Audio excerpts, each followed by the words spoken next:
Welcome to your Barbados Today Evening news update on Tuesday, August 11th. So glad you could join us. All systems are in place to deliver a fitting farewell for former Prime Minister Professor the Right Honourable Owen Arthur on Friday. Today, the second full dress rehearsal for the state funeral, which will be held in Arthur's hometown of St. Peter, took place under the watchful eye of MP for the parish and Ministerial Funeral Coordinator Colin Jordan. So far, the first rehearsal on Sunday, the second rehearsal today, they've gone well. All the little fine-tuning that needed to happen has been taking place. Everybody seems energized in spite of the sad circumstances. Everybody wants to make this successful. We in St. Peter are particularly happy about the energy and the passion that we are singing, because we think that the effort that is being put in by all those involved really is a testament to the life and work of the person we are honoring, even as we lay his body to rest on Friday. So things have been going good. The various aspects of a state funeral, the bearing of the body to the church, the transfer, the bearing of the body inside, the music from the choir, the music from the two massed bands of the Royal Barbados Police Force and the Barbados Defence Force. Everything has been going well. Canon Haynes and all of his officers at the church have been participating, giving some little ideas here and there, and I think we're at the point where now we are satisfied. I am satisfied, the Cabinet Secretary is satisfied, we are satisfied that the plans are coming together, and that by the end of the rehearsal today, we will be comfortable that we are in a position to execute an excellent service for former Prime Minister Professor the Right Honourable Owen Arthur on Friday. The body of the late Prime Minister will lie in state at Parliament Buildings in Bridgetown tomorrow and on Thursday from 10 a.m. to 4 p.m. each day. During this time, mourners will file past the closed casket and sign the condolence books, which will be available on both days. Health authorities are urging Barbadians to dismiss a message circulating on social media, warning them about the danger of having temperature guns pointed at the forehead.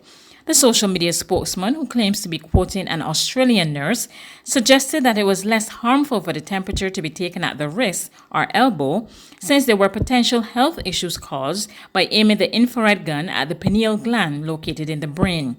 Head of the COVID-19 monitoring unit, Ronald Chapman, has rubbished the claims that the infrared light from the temperature gun is harmful. Let me say this.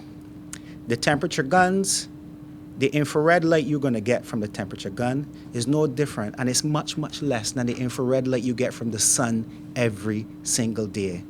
So if the sun will destroy your pineal gland, the infrared gun will do the same thing.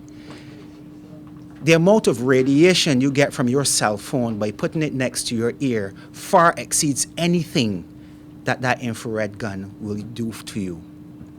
The temperature taken from the infrared gun is done simply and accurately at the forehead or just behind the ear. It is not taken by the wrist, behind the elbow, or anywhere else. As Dr. Ford has said, we need to trust the science. And everyone who goes on social media and seem quite convincing and talk a lot of stuff and show charts and so on is not necessarily an expert in the area. The Met Office is keeping a close eye on Tropical Depression number 11. The system is located near 11.7 degrees north or 40.0 degrees west, or about 1,320 miles to the east of Barbados. The forecasters say although the depression is currently tracking westward at about 16 miles per hour, it is forecast to turn west-northwestward by Wednesday. On its current forecast track, the system should pass well north of Barbados on Saturday. The system could become a tropical storm sometime late tomorrow, and Met officials say they will continue to monitor its passage. The Thorne Commission on Local Governments is expected to submit the ideas it has gathered from Barbadians, both online and from town hall meetings held to promote the People's Assemblies in another 4 months. Word of this from Commissioner Crystal Howell as she addressed a virtual town hall meeting for the parish of St. Thomas at the weekend. We've decided that we are going to aim to have our proposal with everyone's input included given to government by November 30th so that it will be a gift to Barbadians for the season of independence. There's regional and international news after this short break.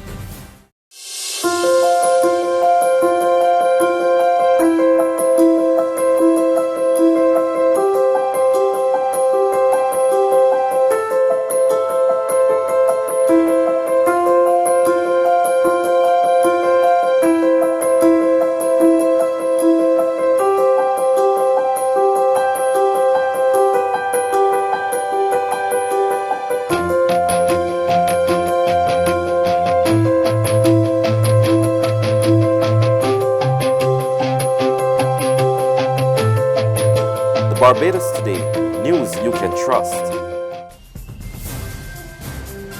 To regional news, in Trinidad and Tobago, even as celebrations continue in the camp of the People's National Movement, the United National Congress is still not yet conceding defeat. At a news conference today, party officials made it clear there must first be recounts in 5 seats. We are seeking recounts in San Fernando West, Toco Sangre Grande, La Joquita Talparo, St. Joseph, and Tunapuno.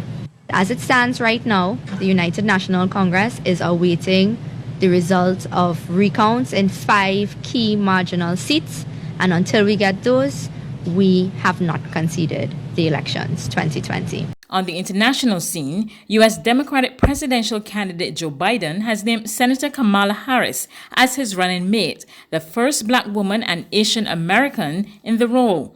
Once a rival for the top job, the Californian senator of Indian Jamaican heritage has long been considered the front runner for the number 2 slot. And Kamala Harris, of course, one of the most outspoken critics of the Trump administration in a town full of Democrats who are open critics of the Trump administration. She really came to attention nationally before her presidential campaign, in part because of her role at high-profile hearings of grilling Trump administration officials. Her presidential campaign fizzled out and ended in December. She never really was able to get enough traction there to make it all the way to the nomination, but Joe Biden clearly feels that Kamala Harris is the woman who can help him win the White House in 2020. Wilfred, back over to you. And of course, they had a famous clash during the first televised debate. But Eamon, talk us through exactly what she adds to his ticket. The simple point, of course, is that she comes from a state that he can already be pretty confident he was going to win.